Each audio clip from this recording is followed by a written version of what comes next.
சிக்கிராஜா தேவர் அவர் first எல்லாம் பேசும்போது அவர் எப்பவுமே இந்த காலரை தான் இருப்பாரு. தேவர் ஜாதி அவங்க பெரிய ஆட்கள், அவங்க கூட வச்சுக்கிட்டா அவ்வளவுதான், அவங்க யாரு தெரியுமா அப்படின்ட்டு ஒரு ஒரு ஜாதி பெருமைகளை பேசிட்டே இந்த ஜாதி நீ ஏதாவது வச்சுக்கிட்டா நடக்கிறதே வேற, நான் அங்க வருவேன், எவனா இருந்தாலும் பாப்பேன் அப்படிங்கிற மாதிரி ஒரு ஒரு தன் மக்களை வெறியூட்டும் விதமா பேசுறதா நம்ம பார்த்திருப்போம் பலமுறை.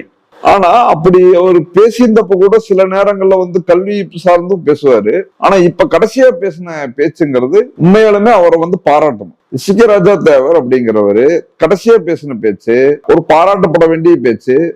இன்னைக்கு இப்படி ஒரு தன் சமூகத்தில் இருக்கிற இளைஞர்கள் அவங்க படிச்சு நல்லா வரணும், உங்களுக்கு அடையாளம் அப்படிங்கிறது ஒரு அதிகாரியா வரணும், நீங்க ஒரு வழக்கறிஞரா கலெக்டரா நீதிபதியா வரணும் அப்படிங்கறது மாதிரியே தான் அந்த பேச்சு முழுக்க இருந்துச்சு.